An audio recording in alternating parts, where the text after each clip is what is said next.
Okay, I think it's good enough audible.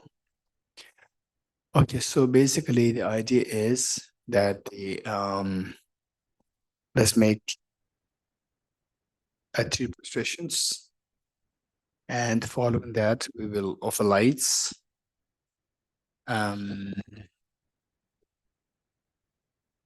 okay, and while making prostrations, yes, sitting down, I'll explain a little bit about the prostrations. First, let's make three prostrations, and then offering lights also.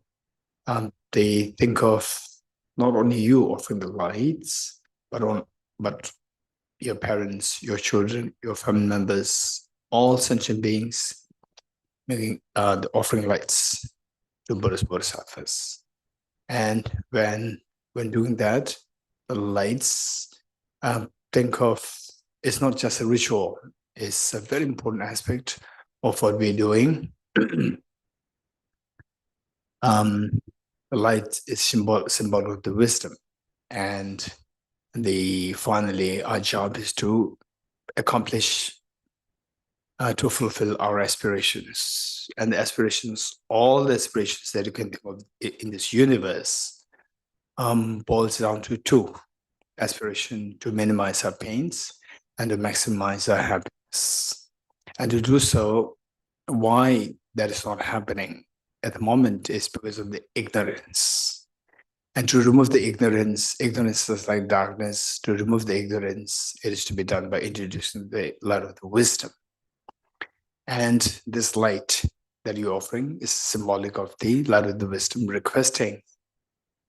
symbolic of requesting to all the Buddhist Bodhisattvas to please show the light of the wisdom for all the sentient beings, not only to you, but to all the sentient beings. So with this mind, with this Buddha who offers the lights, imagine all the sentient beings offering the lights. To whom we're offering?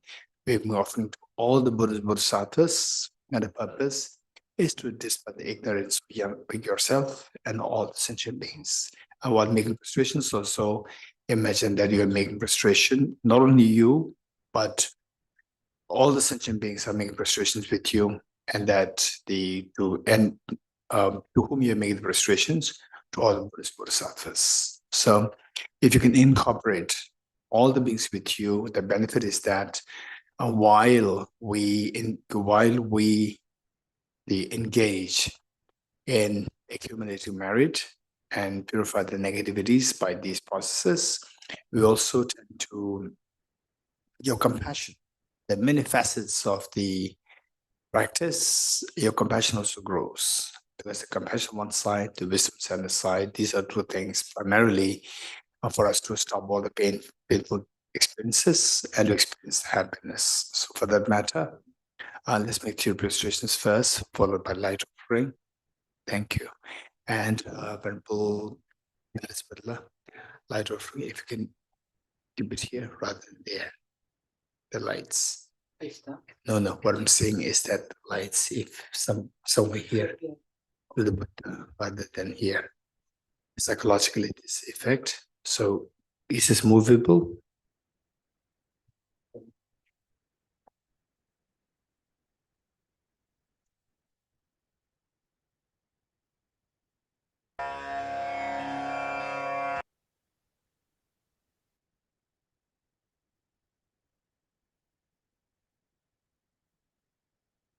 Yes, that's better.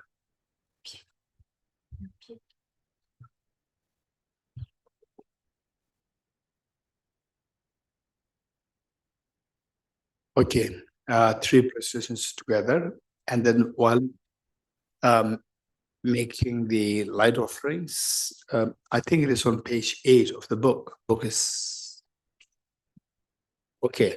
So if some of you can Lizette,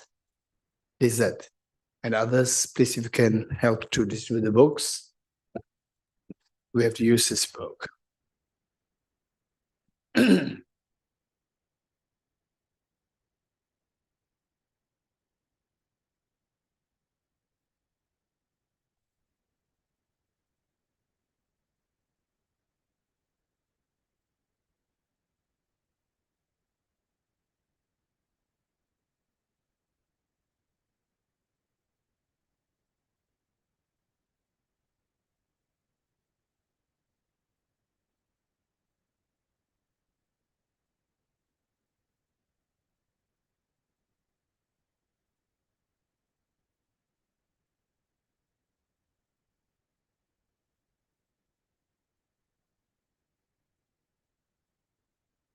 and also Anila. How about all these shifters here? You can make the way somewhere else, or I can come from this side. Shift here in this. All the participants.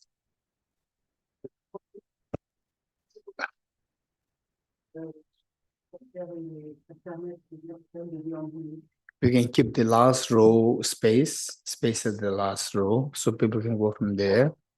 So move all the cushions this side completely.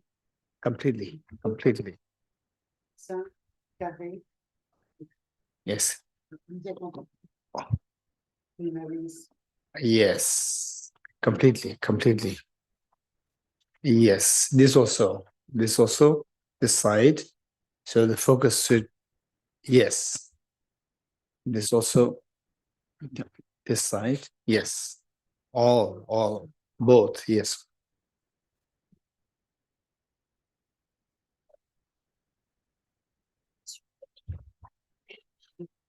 So we can keep it there. This one, we can move it there. No, what I'm saying is that this one we can move it there. Okay, so the space we can leave and the last row, the last row. That's better. Okay. Allah. Okay, now let's make 3 prestations together. And yes, what I mean to say is that please open the book. In the book, I think on page 8. And if possible, to make sure that you don't keep the book on the floor, keep it on a higher or a cleaner place to treat that with respect. Okay, it should be on page 8. Do you see a verse which begins with folded hands? Do you see that? With folded hands, I beseech the Buddhas of all directions to shine the light of Dharma for all the Buddha mysteries. Do you see that? With folded hands, page 8. Issue on page 8. Is page 8? Okay. So what we do first, let us make 3 prostrations and then turn to page 8. While we offer the lights, we're going to recite this verse all alone. Okay, 3 prostrations together.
With folded hands, I beseech the Buddhas of all directions to shine the light of Dharma for all the Buddha mysteries glow.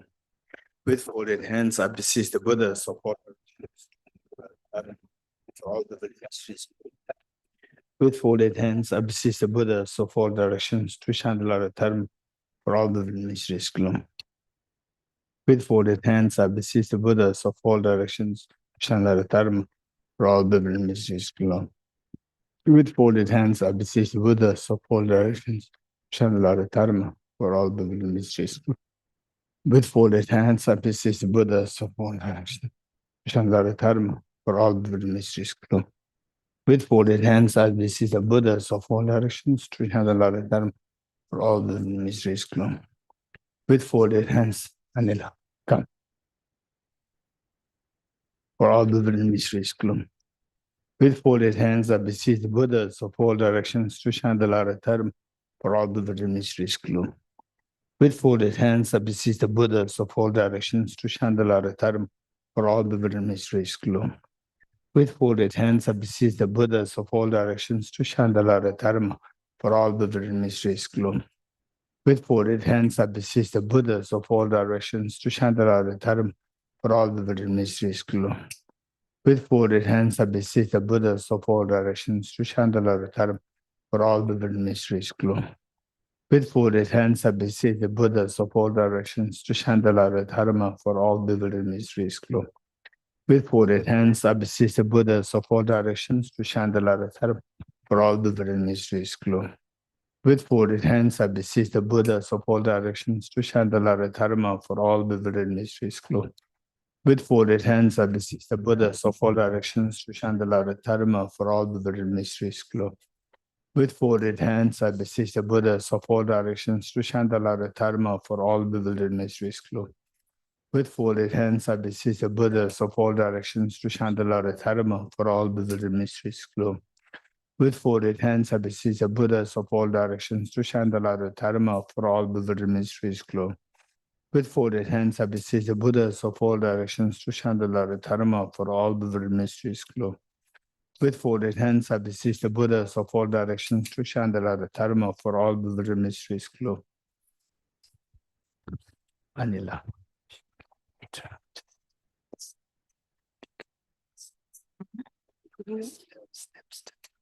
Yes, of course. With folded hands, I beseech the Buddhas of all directions to Chandala Dharma, for all Buddha mysteries. With folded hands, I beseech the Buddhas of all directions to Chandala Dharma, for all Buddha mysteries. With folded hands, I beseech the Buddhas of all directions to Chandala Dharma, for all Buddha mysteries. With folded hands, I beseech the Buddhas of all directions to Chandala Dharma, for all Buddha mysteries. With folded hands, I beseech the Buddhas of all directions to Chandala Dharma, for all Buddha mysteries. With folded hands, I beseech the Buddhas of all directions to Chandala Dharma. With folded hands, I beseech the Buddhas of all directions to Chandala Dharma, for all Buddha mysteries. With folded hands, I beseech the Buddhas of all directions to Chandala Dharma, for all Buddha mysteries. With folded hands, I beseech the Buddhas of all directions to Chandala Dharma, for all Buddha mysteries. With folded hands, I beseech the Buddhas of all directions to Chandala Dharma, for all Buddha mysteries. With folded hands, I beseech the Buddhas of all directions to Chandala Dharma, for all Buddha mysteries. With folded hands, I beseech to Chandala Dharma, for all Buddha mysteries. With folded hands, I beseech the Buddhas of all directions to Chandala Dharma, for all Buddha mysteries. With folded hands, I beseech the Buddhas of all directions to Chandala Dharma, for all Buddha mysteries. With folded hands, I beseech the Buddhas of all directions to Chandala Dharma, for all Buddha mysteries. With folded hands, I beseech for all Buddha mysteries. With folded hands, I beseech the Buddhas of all directions to Chandala Dharma, for all Buddha mysteries. With folded hands, I beseech the Buddhas of all directions to Chandala Dharma, for all Buddha mysteries. With folded hands, I beseech the Buddhas of all directions to Chandala Dharma, for all Buddha mysteries.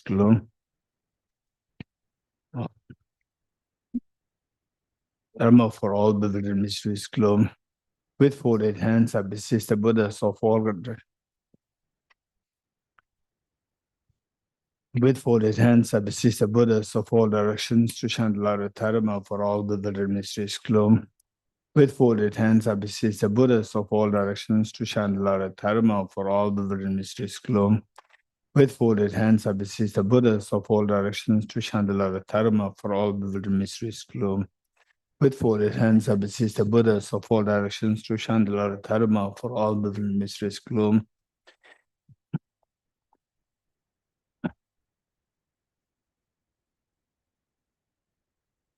Okay, please take your seats.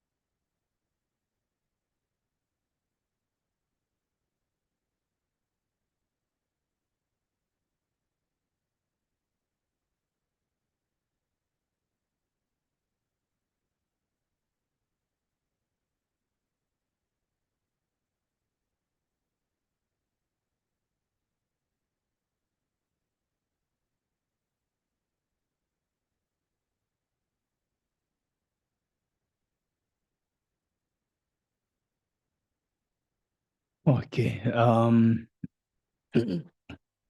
First of all, let me very quickly explain what we're going to do this whole retreat. The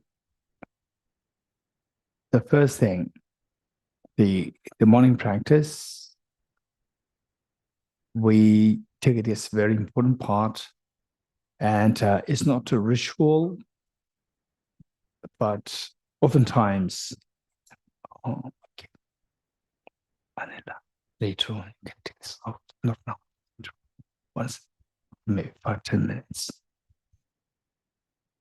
Oftentimes, after such retreats, for about like 10 days, and people ask one question, and how do we practice what we have learned on a daily basis?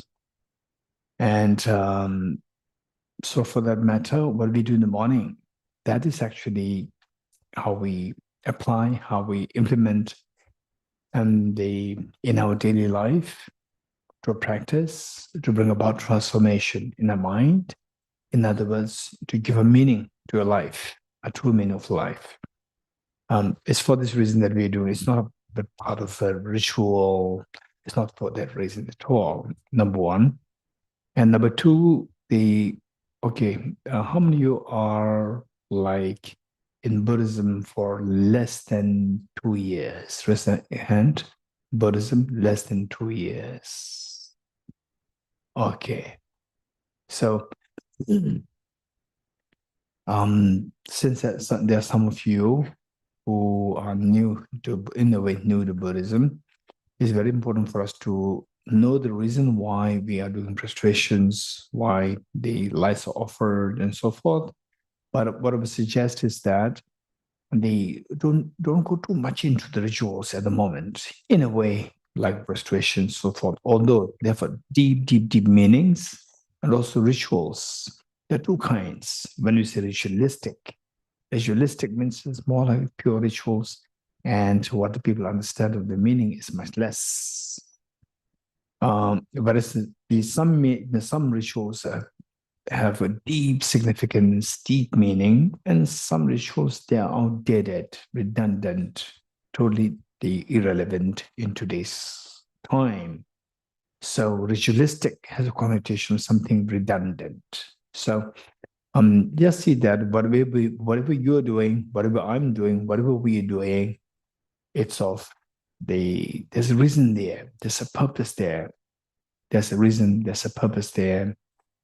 So this is what we're learning in the minds. And then first, let's talk a little bit about today, tomorrow, maybe for 3 days. In the morning session, I may go for some explanations every now and then. And then by the 4th day, it should be purely the practice rather than explanation. So we expect to do the complete practice from day 3 or day 4, morning practice. And because that's what we are reading, if you don't know the meaning, and it's just, in a way, although there's a great benefit, but for the modern audience, it seems like little like ritualistic. So for that matter, I need to explain once in a while some of the meanings of some of the words which we recite. First, let me talk a little bit about the prostrations. So what is meant by prostration? In the first place, what is prostration? Then why should we do that? And then how do you do that? So first, what is prostration? Prostration is a gesture of expressing respect. Let me repeat it. Prostration is a gesture of expressing respect. And we say that, oh, this person is great, they're highly learned, but I don't respect him. We say like this, oh, I respect this person a lot. Because that means there's admiration there. There's what the person is doing, what the person is doing, and who the person is. I truly link, or I truly connect with this person. There's so many things I need to learn from that person. So, how many speak French? How many speak French? How many speak French? Only French. No, French. English, French, good. At least French. Okay. Benla? No. Okay, it's only me who don't speak French, others you're speaking French. Okay. How come that you speak so beautiful French? How come? How come? It's all what you learned from your parents. It's all what you learned from your parents. And how do you learn from your parents? Okay, they. Elena, Ina. Ina, you speak French? Oh, that's amazing. And the Ina's friend? Wonderful. Okay, this is only Tenzin Sela and me, two of us. Okay. So what I'm saying is that just see, you will take for granted. You'll take, okay, what about Dr. Williams? French? Dr. Williams, you speak French? Okay. So what I'm saying is that language, generally speaking, I speak Tibetan and Tenzin Sela speaks many languages like Hebrew, English, Tibetan, and what else? Okay. So the language, particularly the mother tongue language, generally speaking, we learn it from our parents. How? Through unconscious mimicking. Through unconscious mimicking. We mimic. So when do we mimic? We mimic the language. We mimic good qualities. We mimic compassion. We mimic wisdom. We mimic common sense from others. So when you say I respect, means I have a deep sense of admiration in that person with respect to qualities. So the qualities which I may have or may not have. If I don't have qualities which I consider as qualities, but good qualities? The qualities which you want to acquire yourself. So the Buddhas and Bodhisattas, they are the best examples. They are the best examples to learn from with respect to the good qualities.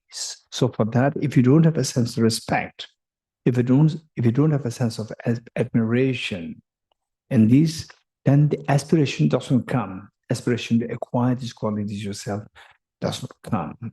So where the respect comes, you just feel like learning from this is it's not may not be active process, but in your mind is happening actively.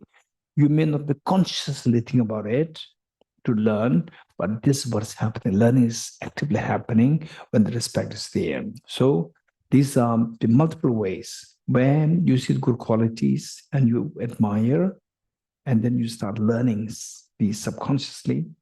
And the another one is where you see the good qualities and you want to learn and then deliberately try to mimic. They are both ways. Okay. So the American frustration is, in a way, they see it in the Judeo-Christian background, it says surrender. I may not use the word surrender here. I would use the word respect, admiration, and the good qualities the Buddhas and Bodhisattvas have in order for you to learn from. So why do we have to learn these good qualities? Finally, our job is to minimize our miseries and expand our happiness. And these enlightened beings, Buddhas, Bodhisattvas, for that matter, even Jesus Christ, the great teachers, they're just amazing. For them, the whole goal, the purpose of life is just to see how you yourself can minimize your miseries and expand the happiness. And for others as well, how to help others to minimize the miseries and expand the happiness. So this is the reason. This is what is meant by prostration. Then the next is, why do we need to prostrate? Why do we need to prostrate? Only if you admire the qualities, only if you, for example, like when I was 16 or 17 in school, and one of my senior, my friend, who is 2 years senior to me, he left America in those days, and the people, particularly Tibetans going to America in the West is much less. By the way, just for information, it's a little bit digression though. When I was in class 11, I may be age 17 or 18, a French couple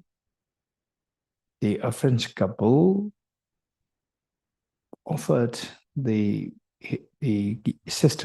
younger sister of His Holiness Dalai Lama to sponsor a child in my school to come to France to do higher studies, PhD, and all these. And I was selected. And I was confused. My teacher, he said, Dorji, do you want to go to France? In those days, it's almost not 0%, but like the 0.1% chance going to abroad to study. Nowadays, is a lot. To my time, it's almost unheard of. And my teacher, my main teacher, he said, Dorji, do you want to go to study in France? It's great, great, great honor. And I was confused. Should I go? Not go. Because I was so fond of physics and mathematics. And yes, to go to France, of course, is the European country where the modern studies, they are highly developed, and it's a big honor. At the same time, another thought came to me very quickly, and I will not meet His Holiness the Dalai Lama. This thought came to me, I don't know. So usually it's the opposite in those days. You come to France or in Europe, you can see someone more often than in India. But strange, I don't know how this thought came to me. So I was in a dilemma. And my teacher was a little confused also. Why this boy is confused? It's an offering. It's coming from a very high level, from His Holiness' younger sister. It's a very high level offer. And he does not seem to be so enthusiastic. Then my teacher said that, okay, you do one thing. Just go to the office of the sister of His Holiness the Dalai. Just go to his. And for us, even to meet her in person, it's most unlikely. And today, my teacher was telling me, that the sister of His Holiness was expecting the boy or the girl to come there to meet her. So I went there seriously. And then she was very different how we used to see her from distance all the time. She's so loving, attentive, focused, just giving full attention to you. I was so amazed. And she said, are you interested to do further studies in France? Yes, of course, it's a big honor because I'm interested in studies. I'm interested in physics, and particularly physics and mathematics. And then she said, okay, then I will follow this up with you maybe sometime later. So from your side, be prepared. This is what I said. So I would say lucky, unlucky, I don't know. I would say maybe today I would say it's very lucky that there's no follow-up. Because of which I've got to learn the bodhicitta and wisdom of emptiness. So now I'm able to, whatever little I've learned from my teachers, I've got opportunity to share with many people. Particularly in France, also I know some who are very, very extremely enthusiastic and they say fully into the Dharma, very, very, very inspiring. And likewise, there are many people there. Now, today, the Master's Course, so many people involved, and their knowledge has really grown amazing, greatly admirable. In France also, there are some of you there, I truly appreciate it. It's just a little bit digression. Okay, now with respect to the frustrations, why frustration is to acquire the good qualities. For example, how you acquire beautiful spoken French, through mimicking your parents. So this is the purpose. Then the next is the how do we do that? How do we do that? Okay, why I said about my school days was because that the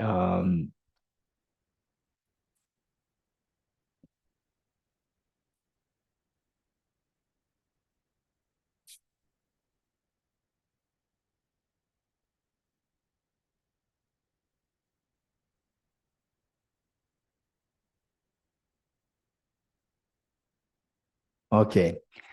Why I was saying this was that during my school days, I was sort of for physics, and my friend, when he left for America, in those days, how many of you remember that you sent a letter, let's say from India to America, and to send a letter or get a letter and you send a reply? Total, it takes 1 month. How many know that? Yes, which means you're from my generation. You are not the younger generation. Younger ones don't know. Young one thought that the email was always there. You send, and then instant, few seconds, get there, and you get a reply. In maybe a few minutes, you get a reply. But in those days, relax. Send a mail and relax for 1 month to get the reply. Okay, and lucky if you get the reply, because it may get lost on the way. That's also a possibility. Okay, so what I'm saying was that I was so fond of physics, and my friend, he sent me a message saying, Dorji, what do you want from America? I said, a big poster of Albert Einstein. Because I was so fond of physics. Big poster of Albert Einstein. Admiration. What is this? It's an admiration. Admiration. But it never came. Now it's like 40 years. It never came. Many other people, friends who attend these such retreats, they are very sympathetic. The poor boy has now waiting, become old now, not receiving this poster. So they bring some poster of Albert Einstein. Now no need to bring it. Now I'm more interested in emptiness and bodhicitta rather than relativity theory, quantum mechanics. Okay, this is a little digression. So how do the prostration? Is the folded hands, the two hands folded, and with the two thumbs inside. So we need to know the reasons why folded. You can see some shape. So that is the symbolic of the shape of a gem, jewel, gem. What is gem? In those days, that's what is known as the wish-fulfilling gem. A gem, you pray and your wish is fulfilled. So this is symbolic of the wish-fulfilling gem. So what is a wish-fulfilling gem? It's not a gem in your hand. Yes, it's symbolic. It's symbolic of the bodhicitta. Bodhicitta, if you have bodhicitta, all your aspirations will be fulfilled. Your aspirations will be fulfilled, and the aspirations of all the dear mothers and sentient beings will be fulfilled. Bodhicitta. So bodhicitta, so look at his holiness. You can't just imagine. It's amazing. His compassion. With this compassion, say anyone, high, low, male, female, no difference for him. There's no difference. Everyone, there's so much love and affection, and things happen magically. Keep expanding, keep expanding, keep expanding. Things which are the service benefit for other beings. It's all coming out of compassion. Where compassion, everything happens. When no compassion, even a small thing will not move. A file from one office to the next, this file will not move when the compassion is missing. Or it's holiday time, you'll not move up. Oh no, this NSA officer has to sign it, it's not signed. Actually, you can do it very easily. When the compassion is missing, nothing happens. When the compassion is there, everything happens. This is a true gem, bodhicitta. So this is symbolic. And meanwhile, inside is hollow. Inside is hollow. This hollow symbolizes the emptiness, the wisdom of emptiness, hollow. And meanwhile, in the Tibetan tradition, I don't know whether it came from India or whether it's purely developed in Tibet. So we usually, for example, like say when we offer, say if I'm to give a present to somebody with this mug, I offer it, make sure that I put something inside. It's not offered empty. So this is maybe many countries they also follow, countries and cultures, they follow the norm or the system. So we put something and make it not empty, not offer it empty. So likewise, the two thumbs get into it to show that it's not purely empty. So in other words, the outer surface symbolizes the bodhicitta, and inside hollow part symbolizes the wisdom of emptiness. So these two are not separate. These two are together. Because you form this shape, inside automatically the hollow comes. Hollow emptiness and bodhicitta must be practiced together. These two not to be practiced in isolation. This to be practiced together. This is the meaning. And then you touch this gesture either at 4 spots or 3 spots. That's up to the individual. If 4 spots, the crown, the forehead, the throat, and the heart, like this, crown, forehead, throat, and the heart, the 4 positions. Or if you want to make it 3, then the crown and the forehead, you choose 1. And then the throat and the heart, same. So why do we touch these? So, and the first, the crown. The crown, it says that when you become a Buddha, each one of us, we have the capacity to become a Buddha. It's not that it is.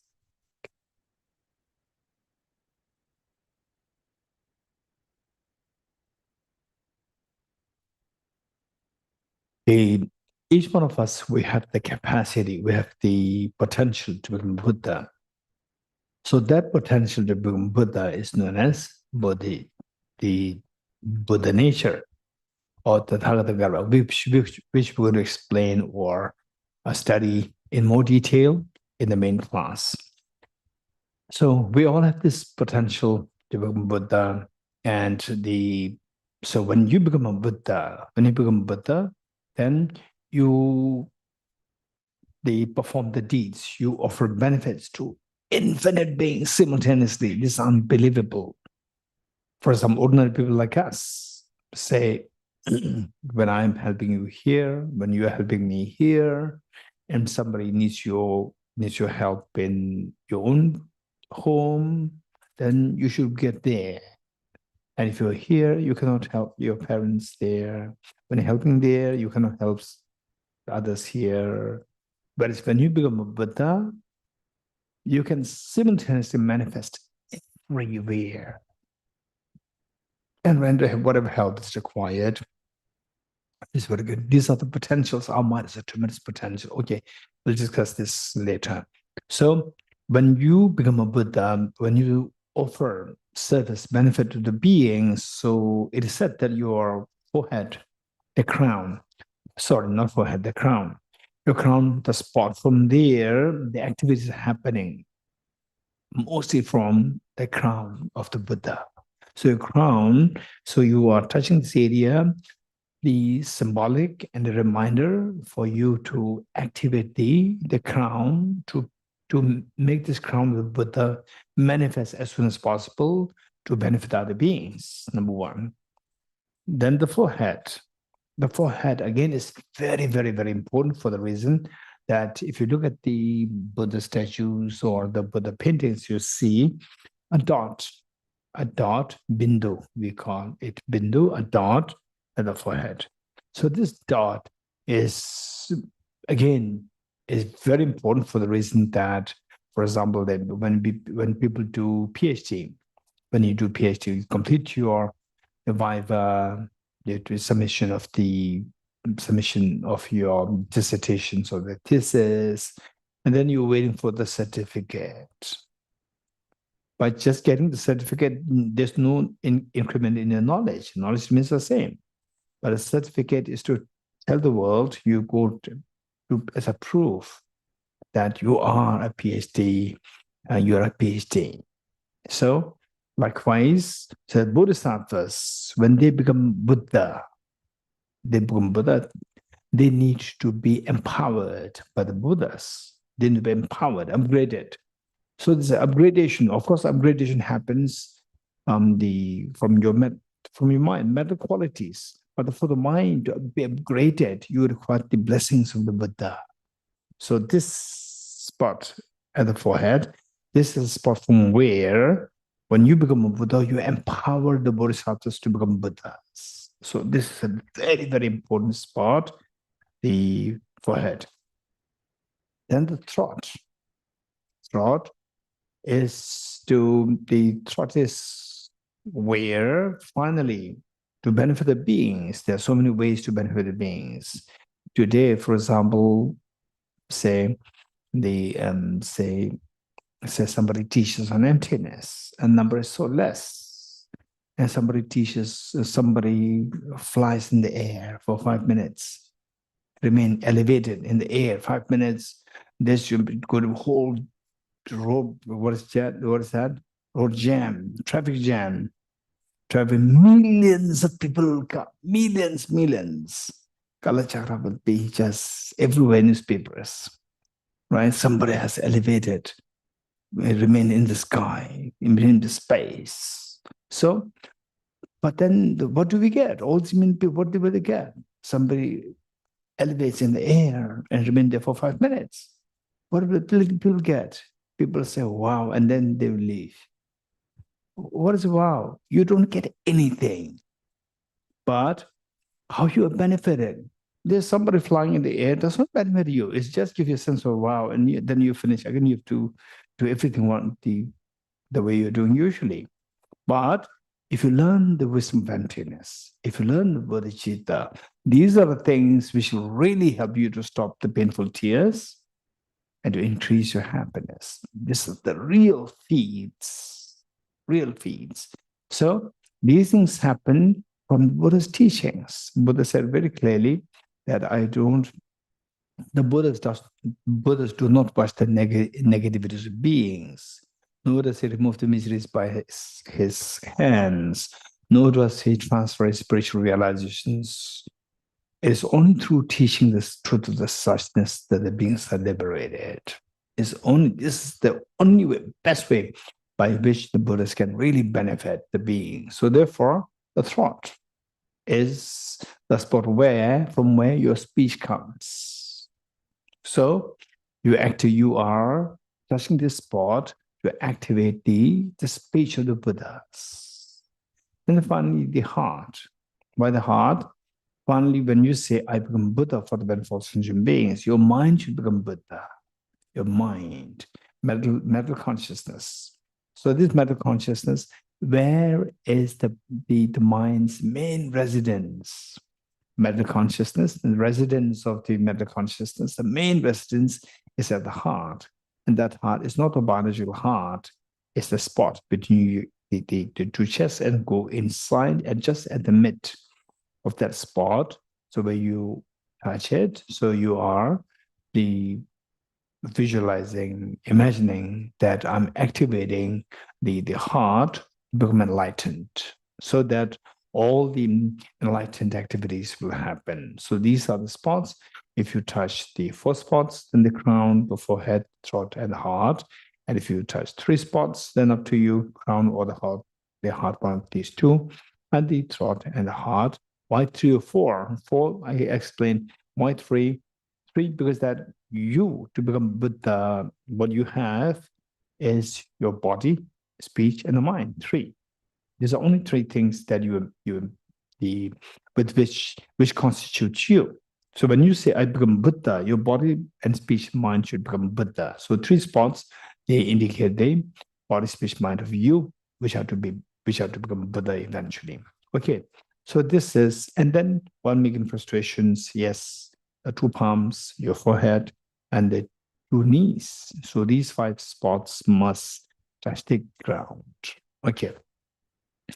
And there are the several ways to make prestations according to Christianity, according to Hinduism, Buddhism, Jainism, Islam, or Zoroastrianism, or Baha'i. So there are many ways to make prestations, and all are correct. There's not one thing within Buddhism, Tibetan Buddhism, Chinese Buddhism, Thai Buddhism, and there are different ways of prestations. And it's not that one is better over the other. They're all perfect as long as your respect is being triggered. That's the purpose. Okay, with this mind. And then for us in the Tibetan tradition, I don't know whether you will meet with such people. We do find that some people will say that when you make prostrations, and then it's better not to have any cushion underneath, so that purification is meant for the purification, and the purification, the more you feel the difficulty, and the more purification happens. This is not true. It's not true. It'll only help you to damage your knees. It'll only help you damage your internal organs, because you touch the body directly on the floor, internal organs are affected and knees are affected. And then after all, then you cannot prostrate at all. So therefore, these are totally impractical advice. The best thing is make sure that when you make prostrations, your knees are protected. And if you make full-length prostrations, make sure that there's a thick cushion underneath to protect your internal organs. This is very important, knees particularly. And for example, your joints, if you touch the bare floor directly so many times, you will suffer from arthritis. We should be very, very practical, long term. Long term. This is very important. Okay.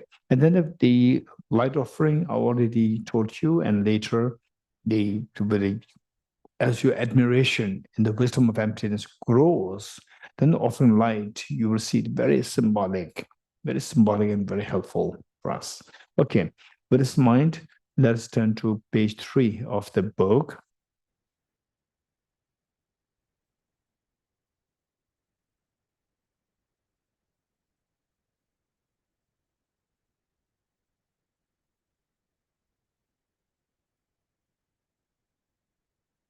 Okay. Setting a proper motivation. So the great Tibetan teachers, they say that for more formalized virtues, or for the matter, any virtue, whenever you engage in a virtue, 2 things important. One at the beginning and one at the end. One at the beginning is setting proper motivation. Proper motivation makes a whole difference. And at the end, dedicating the merits properly. Let me repeat it. 2 things important to us while engaging virtues. The first one, at the beginning, is setting a proper motivation, and then at the end, dedicate the merits properly. So the first, setting proper motivation, 3 things to keep in mind. 1, refuge field. Number 2, bodhicitta field. And number 3, the purpose of this practice. The first, refuge field. For the refuge field means you take inspiration, you take blessings. What is blessing? Again, this is a very serious question, oftentimes coming from the Judeo-Christian background or otherwise as well. Even the Tibetan Buddhism, where People, when they think of the blessings, they think of some miracle happening to you. This is not mean blessings. Blessing is where you say seek somebody as a source of inspiration, and then your mind is transformed positively. This is the meaning of the blessings. So the Bodhisattvas as a source of inspiration, finally, who embodies those qualities which actually give rise to what we seek, fearlessness and infinite happiness. The Buddhist Bodhisattvas. So we visualize Buddhist Bodhisattvas, particularly Buddha Shakyamuni. So this is very important. They say that is oftentimes, even within Buddhism, unfortunately, so in Christianity, Catholicism, and Protestants, and within Catholicism, again, there are the various segments, and sometimes they go into fights. Likewise, in the Islamic religion, say the Sunni, Shia, again, divisions happen, they fight, and they say within Tibetan Buddhism, the sectarianism, this is extremely poisonous. And likewise, Hinduism is interesting. Hinduism, there are many sects there, but the majority, they are just happy with anything. So therefore, there's no conflicts. This is amazing. It's so good. I really appreciate it. And Jainism, I don't know if there's but Jainism is one religion which is just amazingly peaceful. Jainism is amazing. The divisions, Shudambar and Digambar, there are two divisions there. And they follow, they say, I'm Shudambar, I'm not Digambar. So this distinction is there, but they're very peaceful.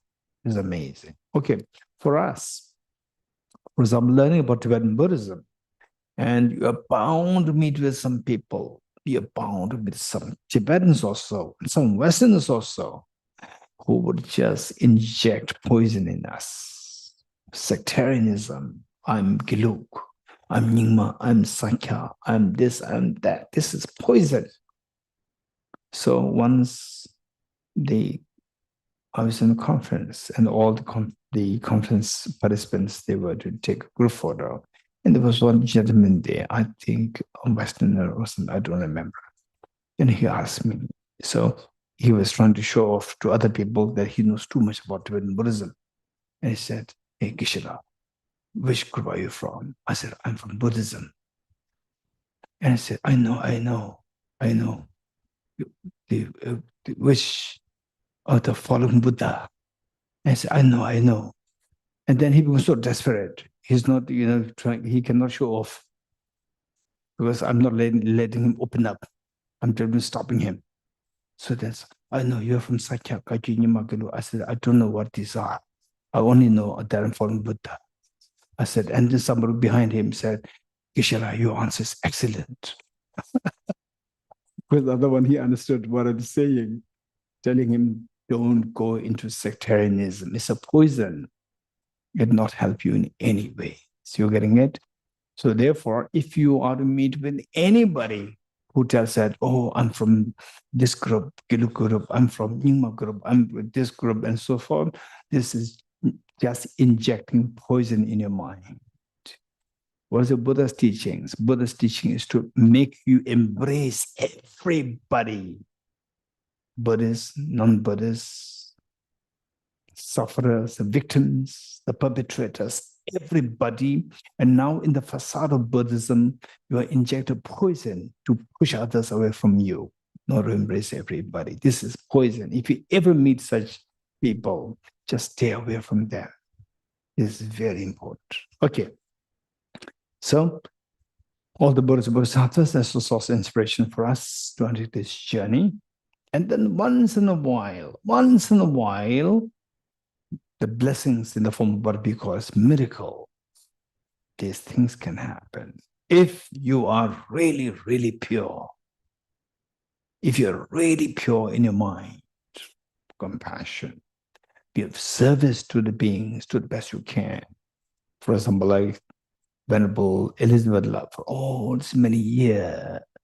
It's amazing, incredible, great inspiration.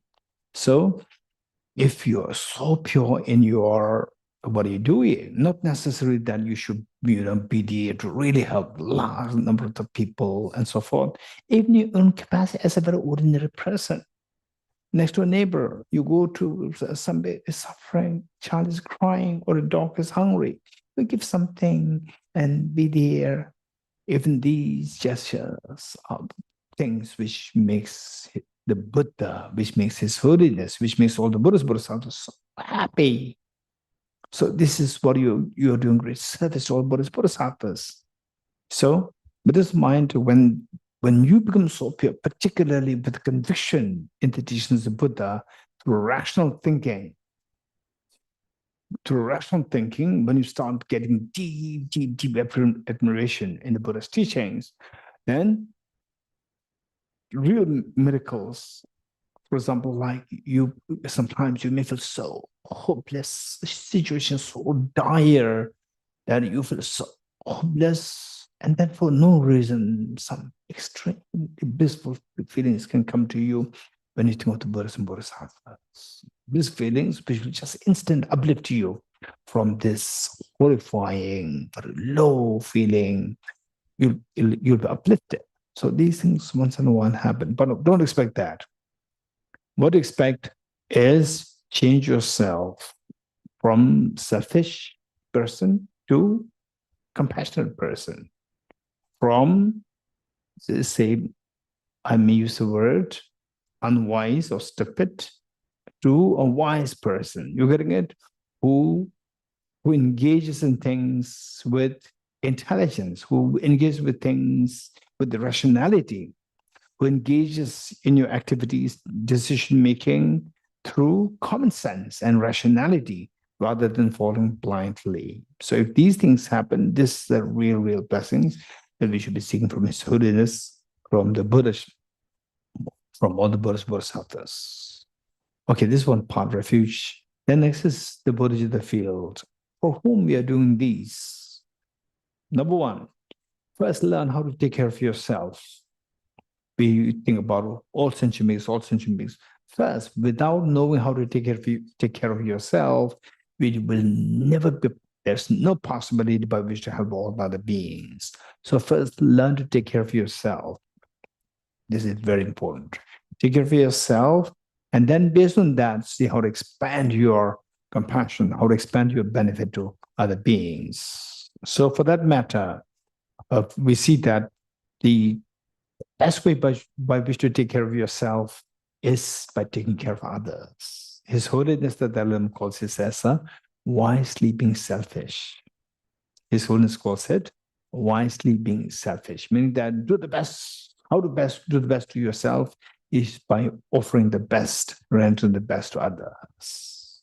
This is known as wisely being selfish. Selfish meaning, okay, this word selfish may be too strong, but is to do the best thing for yourself is to do the best thing for others. You do the best thing for others, and automatically your well-being is taken care of. This is what it was meant. So with this mind, think of your parents, your children, all of your members, and all the sentient beings living on a side, even though they can be some people who are very complicated, very difficult. And in your mind, you just feel, no, there's no way by which I can think of helping this person. Even that person you must bring in you. And that person later on will discover that that person is the one who can give you the best to you. That person is the one who renders the best thing to you. You'll learn this later on. Okay, so think of all these beings, this is known as the refuge, the Bodhicitta field. And the purpose of the practice, what are you doing, is to awaken the hidden treasure within us, hidden treasure. For example, like squeezing a handful of sand, no matter how much you squeeze, no oil comes out. Squeezing a handful of sunflower seeds, oil does come out. So we are not like a handful of sand, we are like a handful of sunflower seeds. We have the potential, we have the full potential, amazing potential. Even if a part of it is revealed, you will see the magic happening. You might see incredibly great potential, which is known as the Buddha nature or the hidden treasure. And you'll be amazed all the good qualities are actually deeply embedded in this mind. And this needs to be awakened. So the purpose to awaken this, why it is not awakened now, is because it's blocked by the ignorance and selfishness. Because this potential blocked by the ignorance and selfishness. So our job is to remove that, but it's sorted through the very powerful remedy. Okay, so our job, the modern practice that we're doing is to awaken this remedy, awaken the remedy, so that the counterforce, ignorance and selfishness, will be undermined, and the true nature insight will manifest, and you experience a fearlessness, you experience infinite ease, and that you can expand it to all the other sentient beings. You can share this with all the other sentient beings. So this is the purpose. Okay, so with this mind, let's turn to page 3.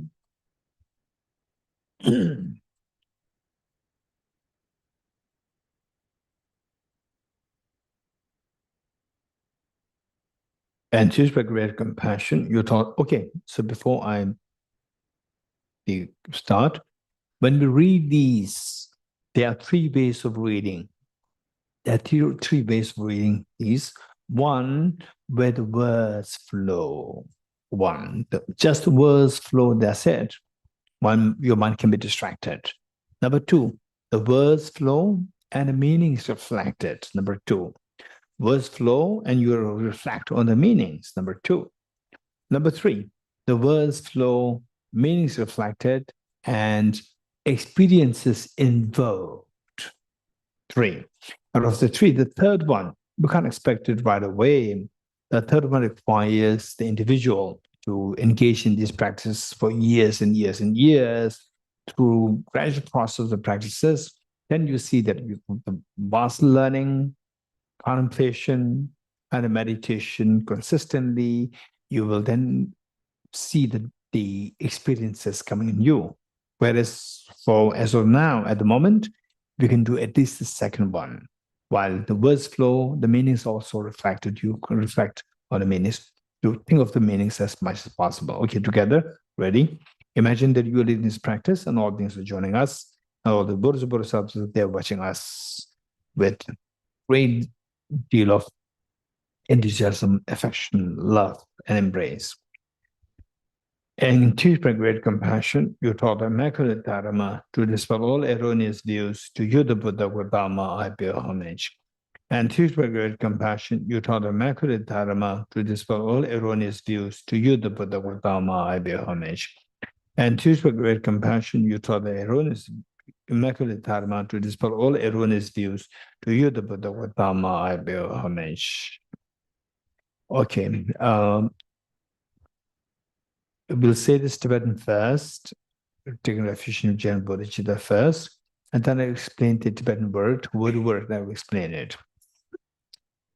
Sanje Choda Zoge Jona Amna Chanjo Pardo Dane Gyakso She Dage Jinso Kebe Sonamge Jona Benjere Sanje Jubara Esho. The meaning first, let's say in English or French, and then I'll explain the Tibetan words. I go for refuge and am enlightened to the Buddha, the Dharma, the Sangha. By my accumulations of the practice of giving and so forth, may I become a Buddha to benefit all sentient beings. I go for refuge and am enlightened to the Buddha, the Dharma, the Sangha. By my accumulations of the practice of giving and so forth, may I become a Buddha to benefit all sentient beings. I'll go for refuge and am enlightened to the Buddha, the Dharma, the Sangha. By my accumulations of practice of giving and so forth, may I become a Buddha to benefit all sentient beings. Okay, now I will explain the Tibetan word. So, and the one thing is that there are many seniors, so you recite this by heart in Tibetan, and gradually after getting a broad picture of the Buddhist teachings, and to go deeper into the understanding of the psychology, Buddhist psychology, although I don't like to use the word Buddhist psychology, but there's no option, because when you say psychology, people instantly think Freudian psychology or the Jungian psychology. So Carl Jung, Sigmund Freud.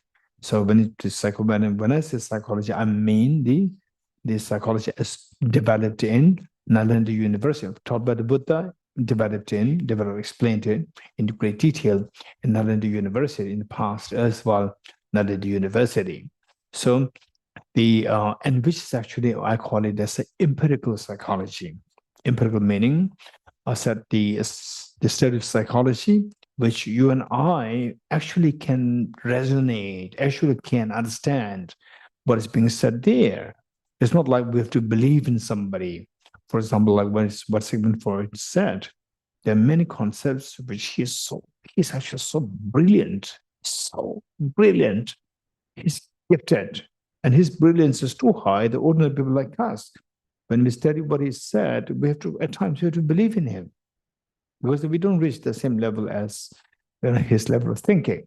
But the Buddhist psychology that we are studying is all empirical, which I can easily see his relevance and directly will be explained to you, and you say, "Yeah, that's very true. It's actually happening within me." This is known as experiential. You can experience yourself firsthand. I can experience it. We all can experience it ourselves. So this I call it empirical psychology. So once you understand the Buddhist psychology, empirical psychology, it deepens. Then you will see that, for example, reciting these verses, it helps modify our mind, change our mind, transform our mind gradually by reflecting on the meanings. Okay. So with this, and then at the reading, for example, like in Tibetan or in Sanskrit, Sanskrit is a language in which all the great past Indian masters, they said these and the verses in Sanskrit language. So in Tibetan also, all the great teachers like Lama Tsongkhapa, Sachin Nyingpo, Jizumarpa, Jizumila, they all recited this verse in Tibetan. So this is a great blessing in the sense that there's a very subtle the powers to bring about a greater change within us when you say this in Tibetan. Meanwhile, when you read in French or in English, whatever language you are comfortable with, then the meanings are very clearly, vividly reflected. Meanwhile, reciting that in Tibetan has its own benefit. Reciting that in English or French has its own benefit. Okay, so now let me quickly explain the Tibetan. Okay. Before this, the book that you have, French, I don't think you have the book. Not yet. On the screen, but the book's not there. Okay, so the French, the book's actually available. All translated, all 75%.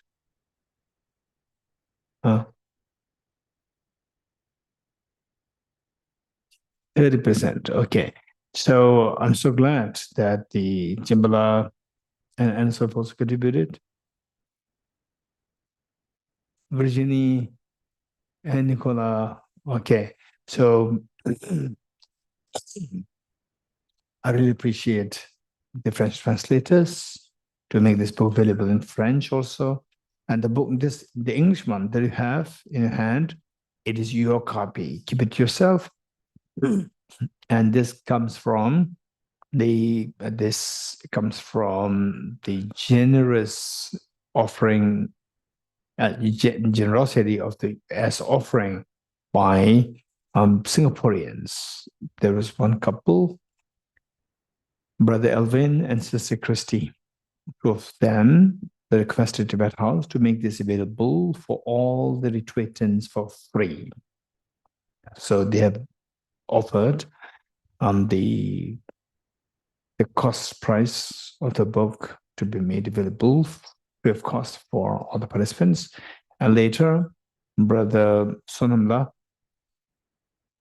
the Tenzing Sela and Sonam, Singaporean, Chimarino, and Sophie. You must know Sonamla. Okay. Okay. So, and he also likewise donated some money to make this book in English and in Tibetan available to the retreat participants. So this is coming from the generosity. So let's pray for the long life, for the Dharma practice to be successful. Let's pray for that matter. And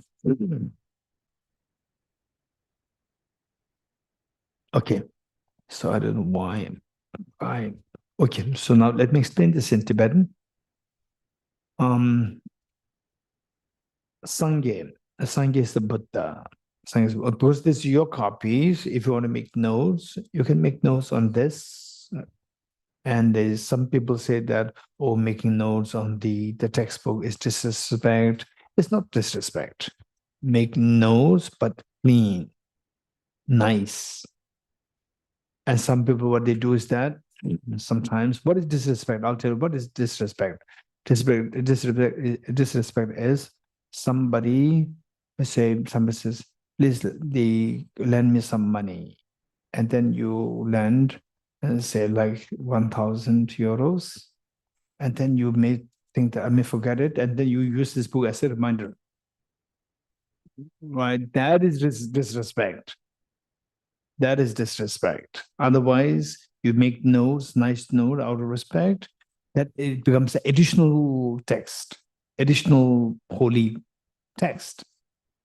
So therefore, you can use this. Because finally, the purpose of even the book is that the meanings, you get the meanings, you learn more. So with the notes there, you see this next time, you can see the meanings more reflected more easily. So Sangye is the Buddha. Next, Che is Dharma. Tang is and. Sok is accumulation or assembly. Sok is assembly or accumulation. Ki is the linking word. Ki is the linking word. Chok. Chok is supreme. Nam is these. La is two. So how, I don't know how the French works, the Tibetan and English, how these two work is just the opposite. So it says to the assembly, to the Buddha, Dharma, and the assembly. So how the language works, and if you're a linguist, and if you touch several languages, the contrasting languages, you know what I'm saying. But those who have no exposure to how the language works, you may find it a little confusing. You may think that, okay, other languages are very strange. It's not strange. And other language people, they will think that French is strange. Okay, so what I'm saying is that language, for example, like when I was translating for His Holiness, English and Tibetan works just the opposite. So till His Holiness complete a sentence, I cannot begin the translation. You know why? So here, Jimbala is simultaneously translating. Perhaps the English and the French, they go in a similar way. Or he knows my thinking so well. When I was translating for His Holiness, then the stories and concepts which I already know what His Holiness is going to say, these things is very easy to translate, because I could just translate it, begin, although His Holiness, but he has to say the first word. Well, it should be in English first, in Tibetan will come last. So still, there's no danger of me misleading the audience, because I know the concept, but some concepts which His Holiness freshly shares, which I never heard before, and I have to wait till His Holiness starts. I don't know what the last word he's going to use in Tibetan, which should come first in English. So without you knowing what the first word is, I'm going to start. So to keep waiting. So English and Tibetan. So the Tibetan people may think the English is a strange language, and English people may think Tibetan is a strange language. And the smart linguist will know that there's no issue. And they not only linguists, even the logicians, Buddhist logicians, they study the language. They study how the language works. For them, this is purely conventional. And then you will also see that it's a purely conventional. Okay, that we'll study in this, how many days? 10 days.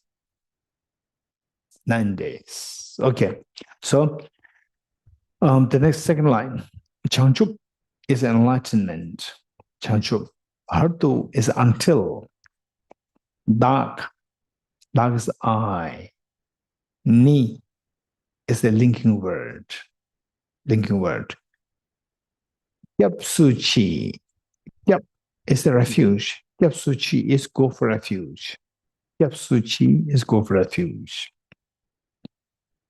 Let me repeat it once more. The first line. Sangha is a Buddha. Chu, Dharma, Ang, and Sok is accumulation or assembly. Ki is a linking word. Chok is supreme. Nam, these. La is two. It also refers to four in Tibetan. Two or four, it can refer to both. Changchup, second line. Changchup is enlightenment. Partu is until. Ta, I. Ni is a linking word. Gyapsuchi, go for refuge. Third line. Dark, same again, I. Ki is the linking word of the action. And then the Jin. Jin is the generosity. Jin is the generosity in Tibetan. Jin. Sok is etc. Kipa. Kipa is done. Done. Sok. Sok is accumulation or assembly. Nam is these. E is the linking word. So you see that some of the words they repeat from the earlier. And the last line, Do. Do is a sentient being. Do is sentient being. Do. La is 2 or 4. 2 or 4. And chir. Pen is benefit. Chir is for the sake of or in order to. Pen is benefit. Chir is in order to. Sangye, Buddha. Dupa. Dupa is accomplish, attain. Dupa is accomplish or attain. And Shok is may. Look, now, may I become Buddha for the Venerable. And the may comes last in Tibetan. Shok. Okay. So let's, with this, we'll read this and see if you're able to, something reflects in your mind and try to get used. For example, I don't know Sanskrit, but the mantra which you're going to recite later, Ye Dharma Hetu Prabhava Hetum Desham Datta Gado Hevata. This mantra, deliberately I learned word to word what is said in Sanskrit. I learned it, and when I recited, I tried to think of the meaning. I don't know Sanskrit. Just because this mantra is so important, I learned the meaning of this particular mantra in what is said in Sanskrit. The meanings, I learned it. Okay, so likewise, you can learn the meaning of this, the Tibetan verse. Okay, let's see this together. Sanje Juda Zoge Chonam No Chanju Pardo Dane Gyalso Che Dage Jinso Gebe Sonam Ge Chola Penjere Sanje Rubara Esho. We'll say this in English. I go for refuge and am enlightened to the Buddha, the Dharma, the Sangha. By my accumulations through the practice of giving and so forth, may I become a Buddha to benefit all sentient beings. I go for refuge and am enlightened to the Buddha, the Dharma, the Sangha. By my accumulations through the practice of giving and so forth, may I become a Buddha to benefit all sentient beings. In Tibetan, Sanje Choda Soge Chona Amna Chanju Pardo Dane Gyalso Che Dage Jinso Kebe Sonamge Dola Penjere Sanje Dobara Shom. The next verse, the meaning, the next verse is extremely important. And if you know the meaning, you will know the concept of emptiness. And that is this is the final panacea to heal all our pains. But it requires extensive studies, and even 10 days is just nothing. But we have only about like 9 days. And I need some people to remind me to explain this meaning later on. Raise hands, who's going to volunteer? Volunteer to remind me okay, 1, 2, 3, 4, 5, okay, 6, 7. Raise hands higher so the other people can see you. Higher, okay. So just look at them. Then, if I leave cultural center without explaining this, I'm not responsible. You're getting it? So they're responsible. Okay. So let's say this together today, although the meaning is not yet explained. Independent origination, there is no ceasing, no arising, no annihilation, no permanence, no coming, no going, no separateness, and no sameness. I prostrate to the consummate Buddha, the supreme among all teachers, the one who taught this peace, which is freed of elaborations. I prostrate to the mothers of the hearers, the host of Bodhisattas and the Buddhas as follows. The Lord of all, which leads the hearers seeking pacification to complete peace. The Lord of the paths, which causes the Bodhisattas with altruism to benefit, to help my greatest achieve the aims of the world. And omniscience, the thought of possession of which helps the Buddhas expound a variety of teachings and out with the complete aspects of subjects. The one who has transformed into the reliable guide, motivated by altruism to benefit sentient beings, the teacher, Sugata, and protector, to you are my prostrations. The one who has eliminated the barbaric conceptualizations and is endowed with the divine bodies of the vast and the profound, who eternally shines for the forever noble light rays, to you the Buddha make prostrations. Inspired by wisdom and compassion, today in the Buddha's presence, I generate the mind of full awakening for the benefit of all sentient beings. Okay. We will recite this mantra, essence of dependent origin mantra, and I'll also try to explain this. First, let's say this, then we'll chant it together. Om ye dharma hetu prabhavam hetum te sham dathagato yavatat Tesham chayo nirodha evam vati mahashramanaye swaha Om ye dharma hetu prabhavam hetum te sham dathagato hyavatat te sham chayo nirodha evam vati mahashramanaye swaha Om ye dharma hetu prabhavam hetum te sham dathagato hyavatat te sham chayo nirodha evam vati mahashramanaye swaha. Okay, now I'm going to explain this. Okay, in English or French. All phenomena arise from causes. The causes are taught by the Tathagata.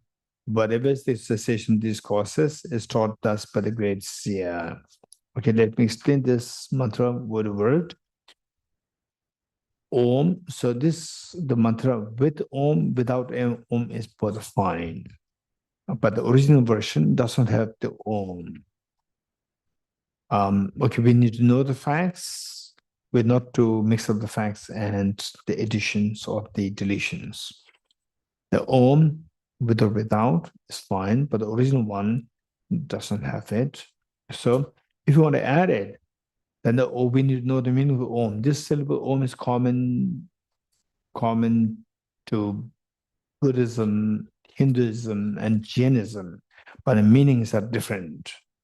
The sound per se is common to all available to all the three traditions: Buddhism, Hinduism, and Jain. Within Hinduism, there are many divisions.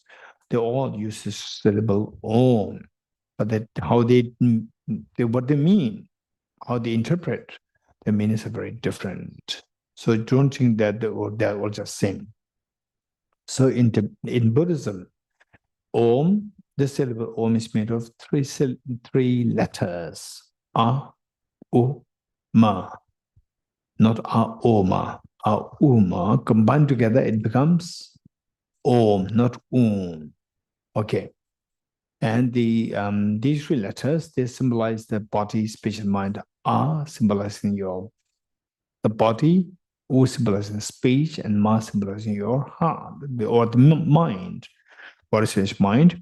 And these three also symbolize the body, speech, mind of the enlightened beings. When you become enlightened, when you become Buddha, your body, speech, mind, they're symbolized by these three letters, A, U, Ma. And when you recite this, it should be a reminder for us that I should change my body, speech, and mind into the body, speech, mind of the enlightened beings, of the enlightened one. In other words, my body should become enlightened, my mind should become enlightened, and my speech should become enlightened. This is a reminder that we need to have when we recite the syllable Om. Okay, the next. Ye dharma hedupara, ye dharma, ye is these, dharma is phenomena, these phenomena, hetu, cause, a cause, prabhava, arise or originate, hetum, causes, the plural form of cause, hetum, desham, again these, desham is these, tathagato, in simple words, is the Buddha. Otherwise, technically it means the one who has gone to the thusness, who has gone to the ultimate, Tathagato. Hivatat is said or taught. So these phenomena arise from causes. And what these causes are is taught by the Tathagata. This is the first two lines. Next, Desham, again, Desham is the these. Chayo is whatever of these, and causes in bracket, the implicit. Whatever these causes, Chayo, Nirodha, there's a cessation, stoppage, cessation. Nirodha, Evam is thus, Vadi is again taught or said. Vadi, Maha is the great. Shramana seer or saint, the great saint or the great seer. Yeswaha is established thus. So now in all that there is the third and fourth lines. Desham Jayo Niruddha, the cessation of these causes is thus taught by the great seer. So in other words, this mantra says that all these phenomena that we experience happen: joy, sadness, anxiety, anguish, and hopelessness, or full of hope or excitement, and the total bliss of the purity, enlightenment. They all arise from their respective causes. They never arise randomly. There's no room for randomness. This is meaning. So, for example, quantum mechanics, first, when Professor Niels Bohr, when they talk about the concept of randomness, like Heisenberg, when they talk about the concept of randomness, Albert Einstein was totally against that, saying that there's no room for randomness. Everything's determined by the causes and conditions. This is what Albert Einstein said. So Albert Einstein, he said, there's no room for randomness. Whole universe is operating based on the physical law of cause and effect. Let me repeat it. Albert Einstein, what he said is that there's no room for randomness. Everything is, the whole universe is governed by the principle of law, the principle of the physical law of cause and effect.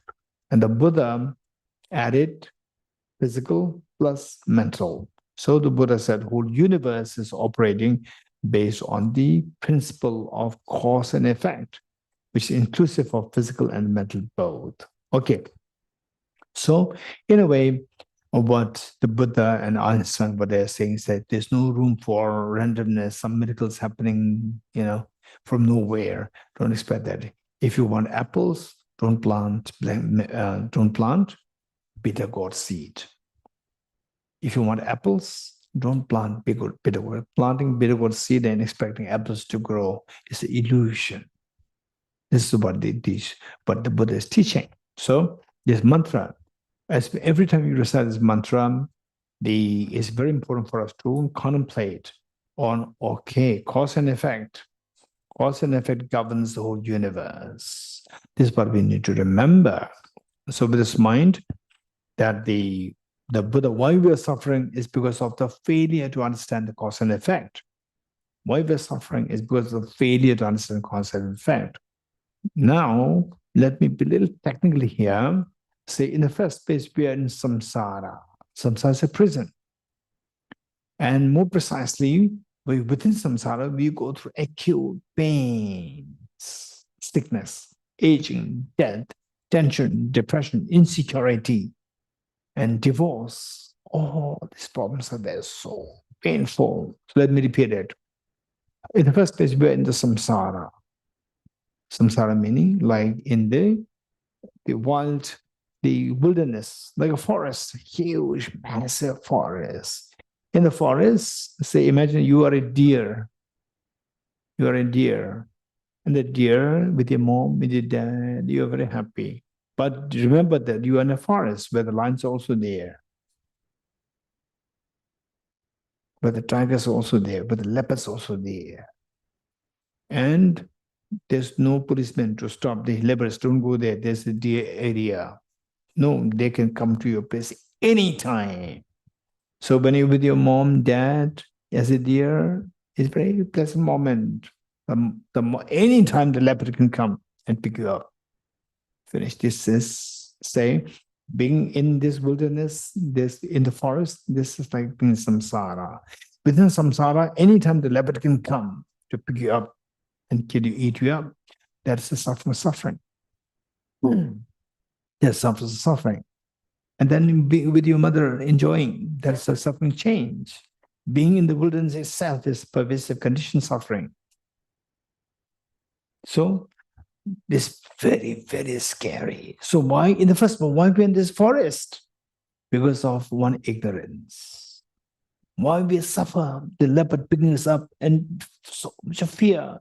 Because of another level of ignorance. There are two kinds of ignorance. One, there are millions of levels of ignorance. Particularly Buddha taught, at one point, Buddha taught two kinds of ignorance. One, ignorance is responsible for binding us and keeping us in samsara. And ignorance is responsible for making us suffer with the acute pains. Okay, what are the two kinds of ignorance? So here, ye dharma hetu prabhava. Here, the two ignorances are taught. First ignorance which binds us in samsara is the, technically speaking, I'm going to share with the technical words, and even if you don't understand it, don't worry, because we have 9 days, all these topics will be discussed. The first ignorance which binds us in samsara is this self-grasping ignorance. This is the first ignorance, self-grasping. Don't worry too much. I'm going to explain this in the later classes. The second ignorance, which are responsible in creating acute pain, immediate pain, suffering, is the ignorance which misconceives the law of cause and effect. ignorance which misconceives the law of cause and effect. So, what binds us in samsara is the self-grasping ignorance, the first one. And second one, within samsara, which inflicts deep suffering, is the ignorance which misconceives the law of cause and effect. Remember these. So, this mantra, while we recite the mantra, we should remember that these two ignorances are responsible for creating the pain, the immediate pain of suffering, and the suffering change, and then the pervasive condition suffering. This is all triggered by these two kinds of ignorance. So, how to stop these ignorance is taught by the Tathagata. Okay, so let's recite this once more. Om ye dharma hetu prabhavam hetum te sham dathagato yavatat te sham chayo nirodam evam vati mahashramanaye swaha. The meaning of dependent origin mantra in English or French. All phenomena arise from causes. The causes are taught by the Tathagata. Whatever is the cessation of these causes is taught thus by the great seer. Profound, peacefully liberation free, clear light, and non-composite. Such is the nectar of the Dharma I've discovered, finding no one to fathom this teaching in silence or retire into words. Beyond our trends, thought, and expression is the perfection of wisdom, which is unborn, unseized, and has the nature of space. It's the object of apprehension of self-realized wisdom. To you, the mother of the Buddhas of the three times of your obeisance. The four seals of Buddha's teachings. All composite things are impermanent. All contaminated things are the nature of suffering. All phenomena are the nature of emptiness and selflessness. Transcending soul is peace. The Guru is the Buddha, the Guru is the Dharma, likewise the Guru is the Sangha. The Guru is also everything wholesome. I go for refuge in the Guru. By the sound of the vibrant drum of Dharma, you liberate all beings of miseries. I beseech you to kindly remain and give teachings until the end of the expansive obedience eons. The Buddha does not wash the negativities of beings, nor does he remove their miseries with his hands. His spiritual realizations are not transferred to them. It is by teaching the truth of suchness that the beings are liberated. But if you're attached to this life, you are not a practitioner. If you're attached to samsara, you have no renunciation. If you're attached to your own self-interest, you have no bodhicitta. If there's grasping, you do not have the view. With folded hands, I beseech the Buddhas of all directions to shine the light of Dharma for all bewildered mysteries glow. Having generated the mind of supreme enlightenment, I thought all sentient mystery as my guests. I've been engaged in the appealing desire accidents for enlightenment, may I become Buddha for the benefit of all sentient beings. Okay, page 15, praise to Shakyamuni Buddha. To the founder, the endowed, page 15. To the founder, the endowed transcendent destroyer, the Tathagata, the full destroyer, the completely perfected, full awakened being, perfect in knowledge and in good conduct, Sugata, knower of the world, supreme guide of human beings to be tamed, teacher of gods and human beings. And to you, the complete and full awakened one, the endowed transcendent destroyer, the glorious conqueror, the subdued from the Shakya clan, I prostrate, make offerings, and go for refuge. When all supreme amongst humans who are born on this earth, who pace our seven strides and sediment supreme in this world, to you who are wise, then I prostrate. With pure bodies, form supremely pure, wisdom ocean like a golden mountain, fame that blazes in the three worlds, winner the best, Lord to your prostrate. With a supreme science, face like a spotless moon, color like gold to you are prostrate. Trustfree like you, the three worlds are not, incomparable wise one to you are prostrate.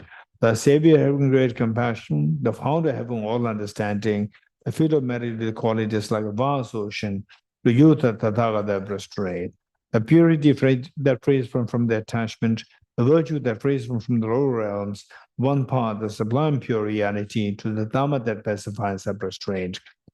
Those who are liberated and also show the path to liberation, wholly feel qualified with realizations, who are devoted to the moral precepts, to the Sangha I prostrate. I prostrate to the Buddha, the chief of bipeds.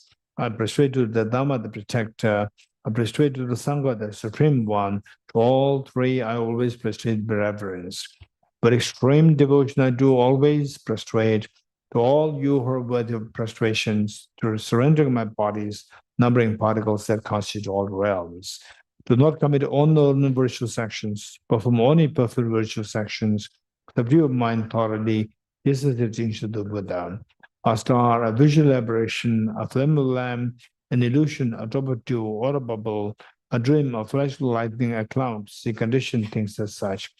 Through this merits may sentient beings attain the rank of false omniscience, subdue the four falls, and be delivered from samsara's ocean, bettered by the ways of aging, sickness, and death. Heart Sutra, page 31. Heart Sutra, the Perfection Wisdom Sutra. Okay, as we start Heart Sutra, with the background information, there are 3 points not to miss. As we start Heart Sutra, 3 points not to miss. First point, first, the Buddha Shakyamuni presided over the gathering. By the way, how many of you been to Vulture's Peak? Raise hands. How many been to Vulture's Peak? Okay, many of you. Those who did not, it'd be good after learning about Heart Sutra that if you can go to visit there, pay respect, and remember that this Heart Sutra is so precious, which is the healing factor for us, which actually heals us, which is the potential to stop all the painful tears altogether completely. This all taught there in this place, Vulture's Peak. If Laura, you were there, and Williams also, yes. So if you can go there, and we do go there, we do the Bodhicitta retreat in English as well as in Tibetan separately in Bodh Gaya. And then one day we go there to, first we go to the main temple, then we go to Rajgir, the place where the Buddha taught Heart Sutra. And then we also go to Nalanda, where this tradition that we are studying came from. First of all, Nalanda University in Rajgir. So we also go there, and then we, as a gesture of informing these great teachers, Nagarjuna, Bodhisattva Deva, Acharya Chandagiri, and the Arya Sangha, and so forth, we do a gesture of saying that your tradition is still alive. We teach the chapter 24 of Arya Nagarjuna's text there on in the premise itself. We just inform these great teachers that your tradition is still alive, and the lamp that you have the brought from the Buddha is still alive. Just to inform them. It's not that, although India, unfortunately, in India, Buddhism just disappeared, very unfortunately, but it was first imported to China, then they imported to Tibet, from China to Japan, Korea, many places, from Tibet to all around the Himalayan belt. And today, the Tibetan Buddhism, because of His Holiness, the Dalai Lama, is just spreading everywhere. People with common sense, people who are intellectually so stimulated, they see that Buddhist teachings, this is so relevant to today's time, and that for your own healing and even academically as well, and we see it's so rich. So it'd be good if you can go there, and this is what you're doing. So 3 things: the Buddha presided over the gatherings, and some the attended to by all the monks, nuns, and the bodhisattvas, and then on one side, Bodhisattva Bodhisattva, on the other side, Shariputra, and then Buddha immersed into meditation and emptiness. So meanwhile, the Buddha, anybody who becomes Buddha, you have direct access to all phenomena simultaneously, And with this, while the Buddha was immersed in emptiness, Buddha blessed and inspired Shariputra to ask a question to Avalokiteshvara. And then the first point not to miss is, what question did Shariputra ask Avalokiteshvara? What was the question Shariputra asked Avalokiteshvara? 1. Number 2, what response Avalokiteshvara gave to Shariputra? Number 2. Number 3, what benefit we get if you practice as taught by Avalokiteshvara in response to the question asked by Shariputra? So these are 3 things not to miss. The first, what's the question asked by Shariputra to Avalokiteshvara? Okay, it says, if you turn to the first page number 31, second paragraph, which reads, then through the power of the Buddha, Venerable Shariputra said this to the Bodhisattva Mahasada Avalokiteshvara. This question. So the question asks, how should the child of the lineage practice the perfection of wisdom? This question asked, how should the child of the lineage practice the perfection of wisdom? What does it mean by child of the lineage? Say, for example, in Spain. No, in the France, we have the monarchy lineage. Monarchy lineage. France, do we have king's lineage? Descendants are there? No longer. Descendants must be there. Descendants must be there. Okay, but in the UK, it's still followed.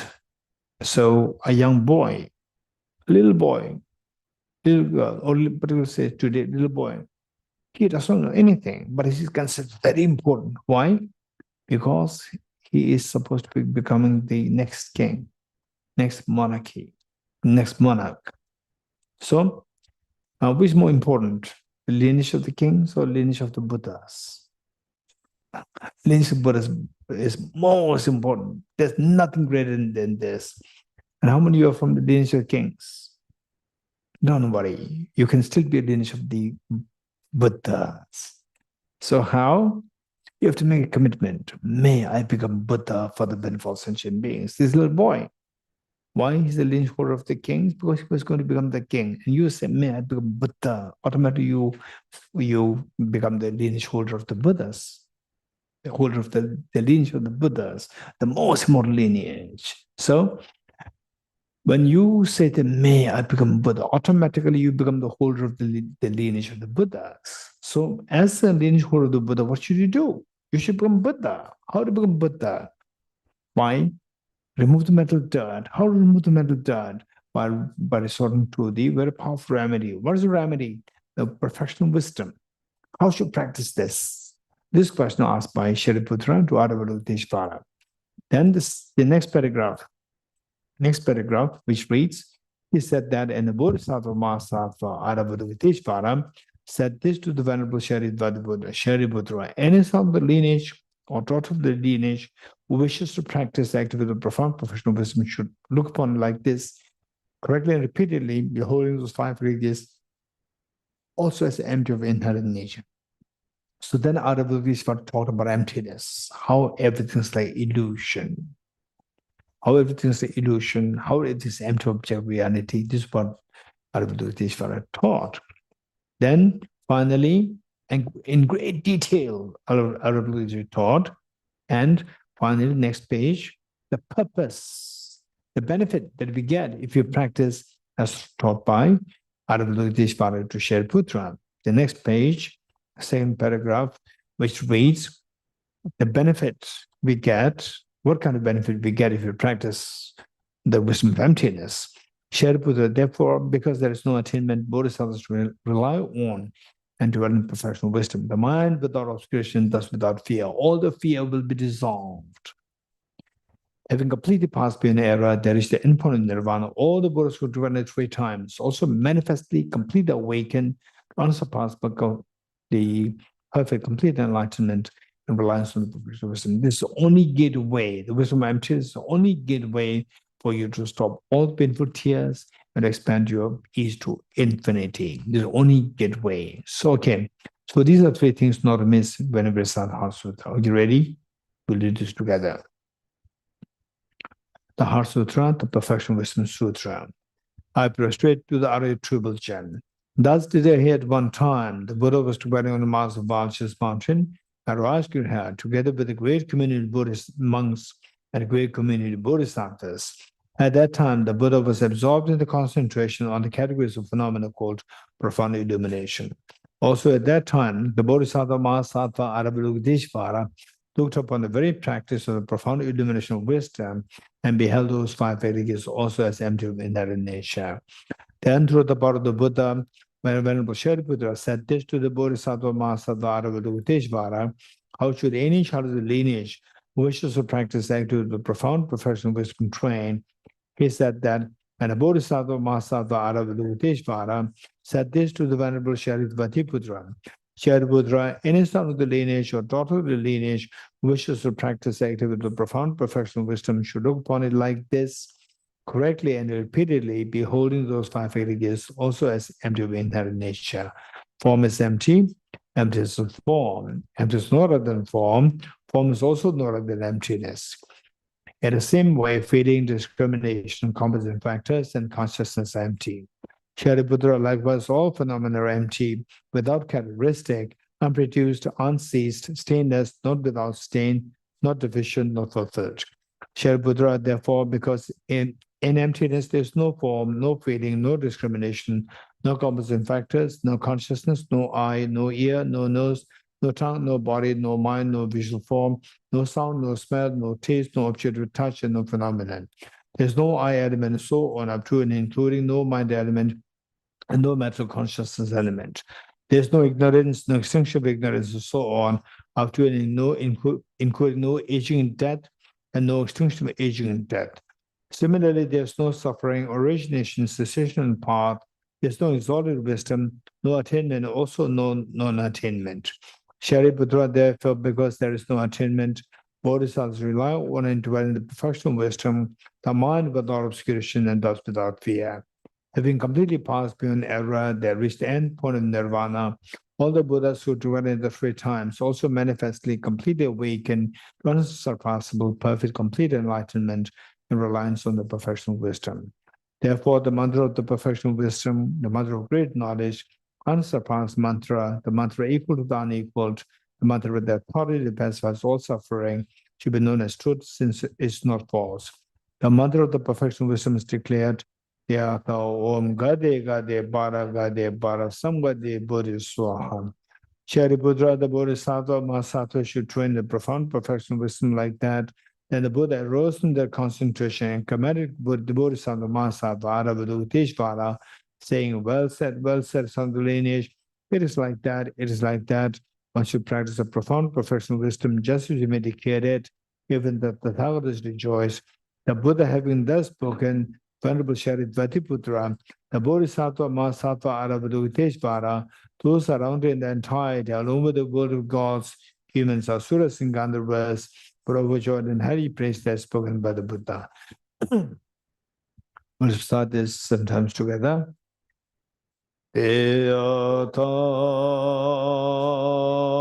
Vam Gate Gate Paragate Parasamgate Bodhisvatyatha Om Gate Gate Paragate Parasamgate Bodhisvatyatha Om Gate Gate Paragate Parasamgate Bodhisvatyatha Om Gate Gate Paragate Parasamgate Bodhisvatyatha Om Gate Gate Paragate Parasamgate Bodhisvatyata Om Gate Gate Paragate Parasamgate Bodhisvaha.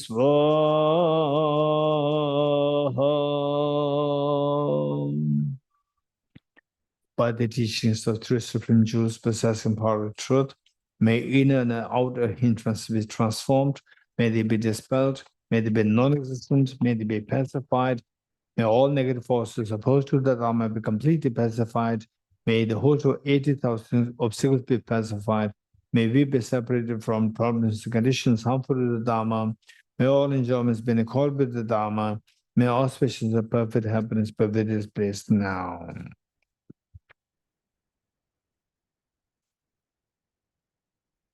Okay, we'll read the 8 verses for train the mind.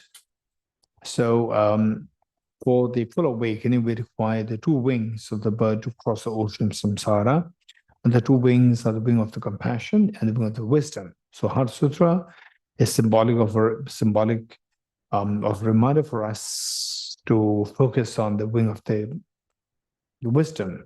Now, the 8 verses of train the mind is symbolic of reminding us to focus on the wing of the compassion. And the compassion is the one which embraces others. And to practice compassion, we need to cultivate, or we need to practice it by 2 things. One, by removing the discordant factors of compassion, and the other, the cultivating the forces of compassion there too.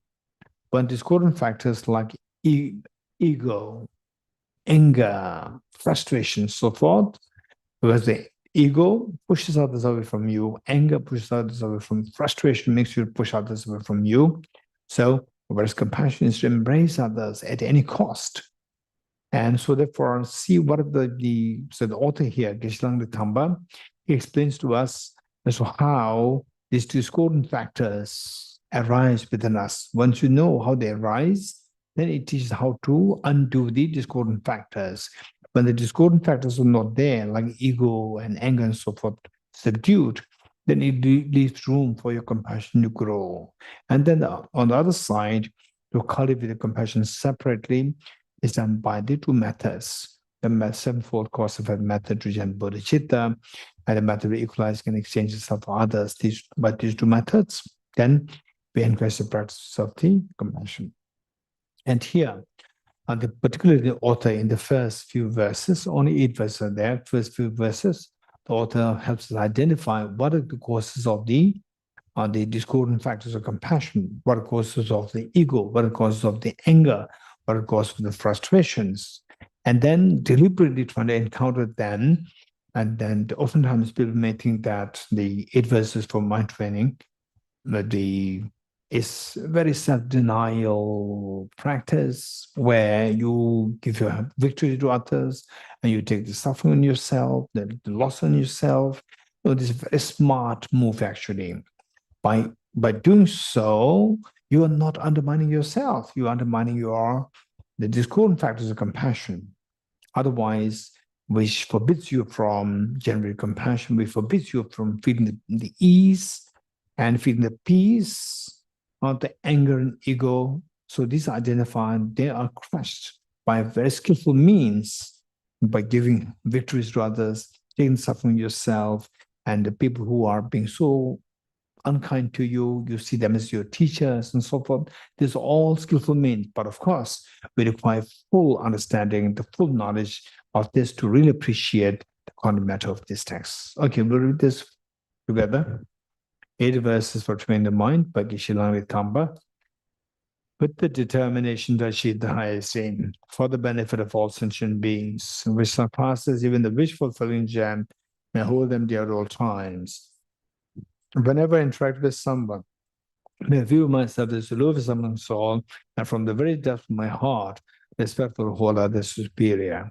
In all my deeds, may I probe into my mind, and as soon as mental and emotional afflictions arise, as they endanger myself and others, I strongly confront them and avert them. When I see beings of unpleasant character and those oppressed by strong negativity and suffering, I hold them dear, for they are rare to find, as if I have discovered a jewel treasure. When others out of jealousy treat me wrongly with abuse and scorn, may I take upon myself the defeat and offer to others the victory. When someone whom I have helped or in whom I have placed great hopes mistreats me in extreme hurtful ways, may regard him still as my precious teacher. In brief, may I offer a benefit and joy to all my mothers, both directly and indirectly. May I quietly take upon myself all hurts and pains of my mothers. May all these remain undefiled by the stains of the eight mundane concerns, and may I recognize in all things as illusions, devoid of clinging, be released from bondage. From Lama's Compass Lemon Dedication Prayer, verse 1. From my two collections, vast space that have amassed from working with effort at this practice for great length of time, may I become the sheet within Buddha for all those whose minds were blind by ignorance. Okay, 7 in practice, page 39. Excerpt from the King of Prayers, the extraordinary aspiration, the practice of Samadhi. I bow down to the youthful I am a usury. You are the Buddhas, the lions amongst humans, God of freedom in the present, past, and future. In the world's of 10 directions, to all of you with body, speech, and sincere mind, I bow down. With the energy of aspiration for the Bodhisattva way, with a sense of deep respect, and with as many bodies as atoms of the world, to all you Buddhas visualize as real, I bow down. On every particle of Buddhas, numberless as particles, each of them is a host of bodhisattvas, and I'm confident the sphere of all phenomena is entirely filled with the Buddhas in this way. With the infinite oceans of praise for you and oceans of sound from the aspects of my voice, I sing the breathtaking excellence of Buddhas and celebrate all of you Sugathas. Beautiful flowers and regal gardens, sweet music, scented walls and parasols, sparkling lights and sublime incense offered to victorious ones of Buddhas. Fine dress and fragrant perfumes, sandalwood powder heaped high as Mount Meru, all wondrous offering and spectacular rare offered to victorious ones. With transcendent offering, peerless and vast, with profound admiration for all the Buddhas, with strength and conviction in the Bodhisattva way, offer and bow down to the victorious ones. Every harmful action I've done with my body, speech, and mind, overwhelmed by attachment, anger, and ignorance, all this openly they bear before you. I lift my heart, rejoice in all the merit of the Buddhas and Bodhisattvas in 10 directions, of solid realizers here still training and those beyond, and of all ordinary beings.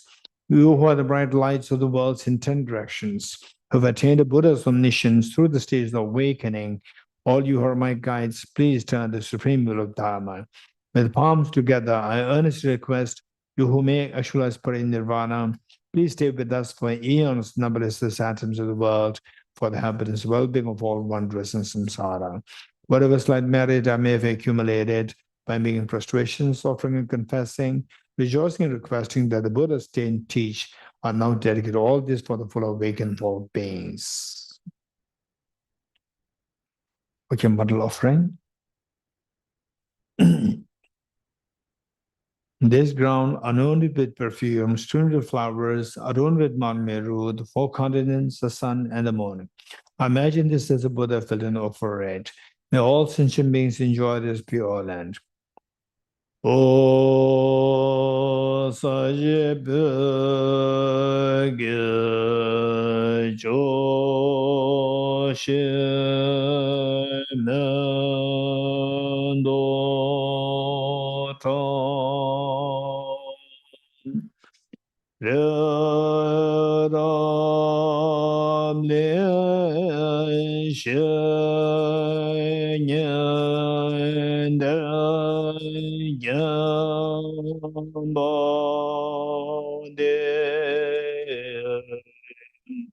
Sangye Shendo Me Dembu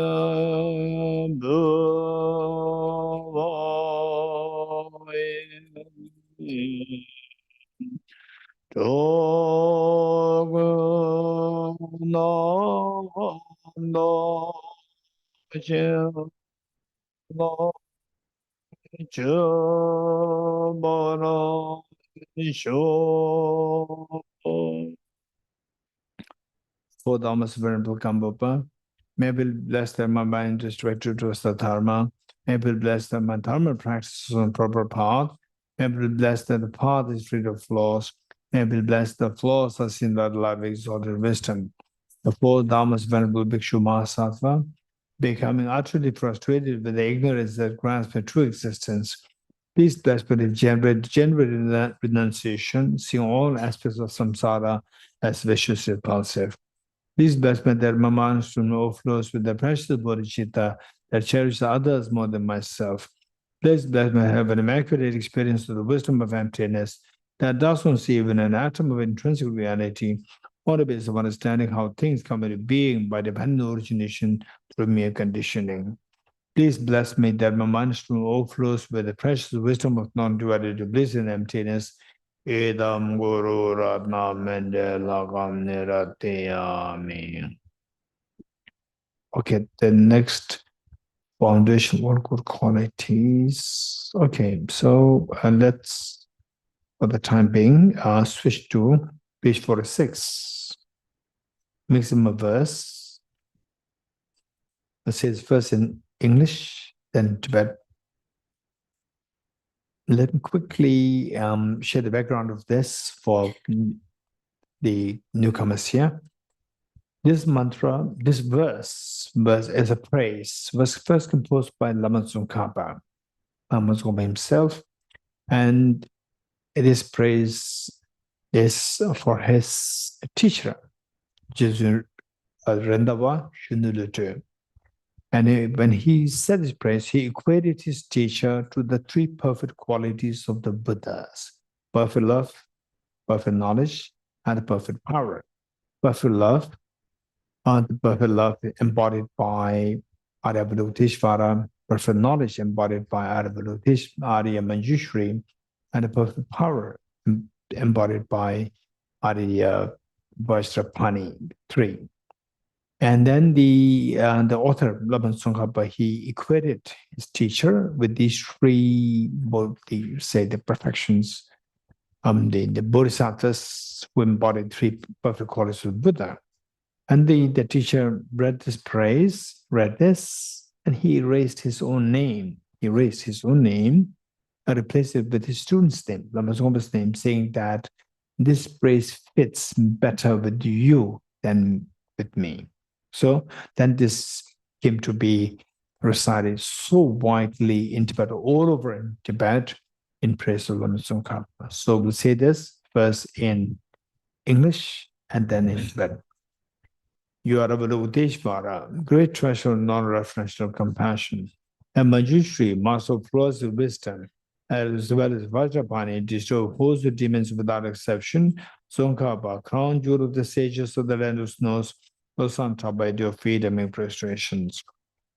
We say this Tibetan. When you say this Tibetan, we skip the third line for no reason. It's just for to accommodate the melody.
se te me kembe on bo jambe yam kanje kembe tso ge tso Kaba lo san tabe sha lo so ne me me se te je se me kembe bo jambe yam anje kembe so ye so kaba lo sa tabe sha lo so ne. Okay, let's turn to page 49. Very quick, taking the aspiration bodhisattva vow. Very quick. And who's entitled to take the aspiration bodhisattva vow? Anyone can take, whether you're Buddhist, non-Buddhist, it doesn't matter. Anyone can take it. And the commitment, there's no commitment there. If at all you want to go for a commitment, then is that from today onwards, I'll try my best to be kind to others, and if possible, try to be kind, and if not, at least not harm. At least I will refrain from harming others. This much, if we commit, we're entitled to take part in this. Okay, let's say this together 3 times, the 3 verses. I go for refuge to the Tubal gem. I confess the negativities individually. I rejoice in virtues of all the beings. I hold the precious Buddha in my heart. I go for refuge and am enlightened to the Buddha, the Dharma, the Supreme Sangha. I gem the mind of bodhicitta to resolutely accomplish the aims of others, myself. Having generated the mind of supreme enlightenment, I invite all sentient beings to be my guests and shall engage in appealing to the accidents of enlightenment. May I become Buddha to benefit all sentient beings. I go for refuge to the Tubal gem. I confess the negativities individually. I rejoice in virtues of all the beings. I hold the blessed Buddha in my heart. I go for refuge and am enlightened to the Buddha, the Dharma, and the Supreme Sangha. I generate the mind of bodhicitta to resolutely accomplish the aims of others, myself. Having generated the amount of supreme enlightenment, and invite all sentient beings to be my guest, and shall engage in appealing to the excellence of enlightenment. May I become Buddha to benefit all sentient beings. I go for refuge to the Tubal gem. I confess the negativities individually. I rejoice in virtues of all the beings. I hold the blessed Buddha in my heart. I go for refuge and am enlightened to the Buddha, the Dharma, the Supreme Sangha. I generate the mind of bodhicitta to resolutely accomplish the aims of others, myself. Having generated the mind of supreme enlightenment, and will all sentient beings to be my guests, and shall engage in appealing to the excellence of enlightenment, may I become Buddha to benefit all sentient beings. Okay, page 55, dedication prayers.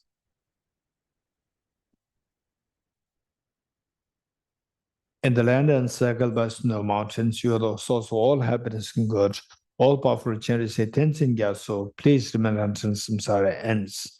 Just as the brave Manjushri and some other Bhada too realize things as are. Also, I dedicate all this medicine in the best way that I may follow the perfect example. I dedicate all these rules of virtue with the direction praised as the best, all the Buddhas who appear in 3 times, so that I might perform the noble Bodhisattva's deeds.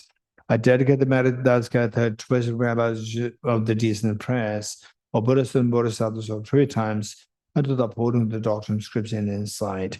May all lives through the force of this merit never separate from the four wheels of the mind and vehicle and accomplish all the stages of the path, renunciation, bodhicitta, perfect in the two stages, helping to dispel all inner and outer obstacles and downfalls, such as poverty, despair, oppression, cruelty, epidemics, and natural disasters, due to environmental degradation.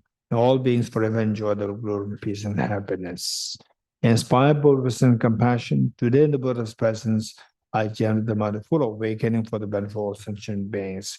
May I spend day and night carefully reflecting on what means can enhance this teaching, achieve the Supreme Savior, restrain his efforts over countless eons. From my two collections, vast the space that I've amassed from working with effort at this practice for a great length of time, may I become the chief deepen Buddha for all those whose minds minds blind of ignorance.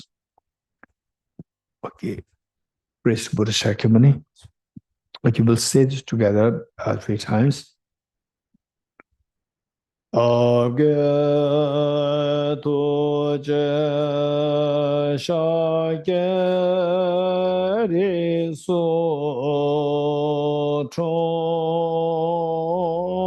shenge me to de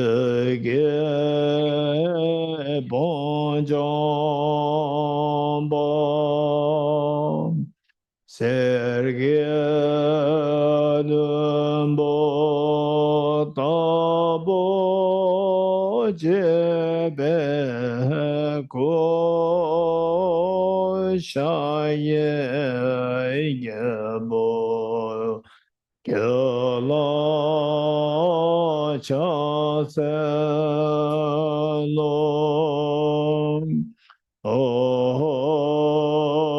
Moni Moni Mahamono Yeswaha Om Moni Moni Mahamona Yeswam Ageto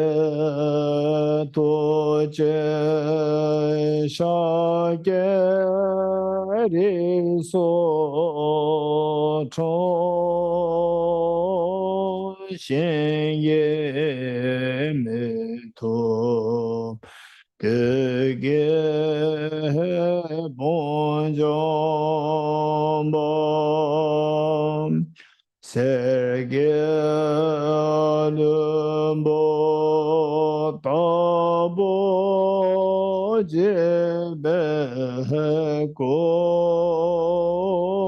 shaye yebo Kyola chaselom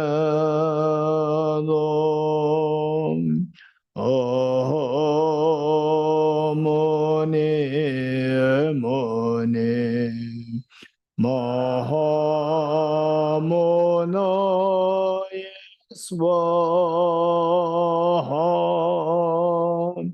Om Moni Moni Mahamona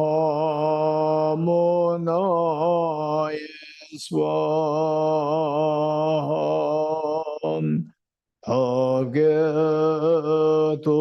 Je Shageri So Chon Shenge Meto De bon jombo serge lumbo tabo jebe go shaye yemo Kyola chaselom Mone Mone Mahamona Swaha Om Mone Mone Mahamona Swaha Om Mone Mone Mahamona Swaha Om Mone Mone Mahamona Swaha Om Mone Mone Mahamona Swaha Om Mone Mone Mahamona Swaha.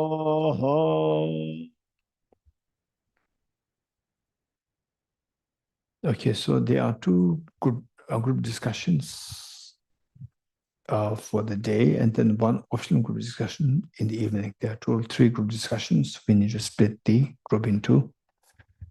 So, and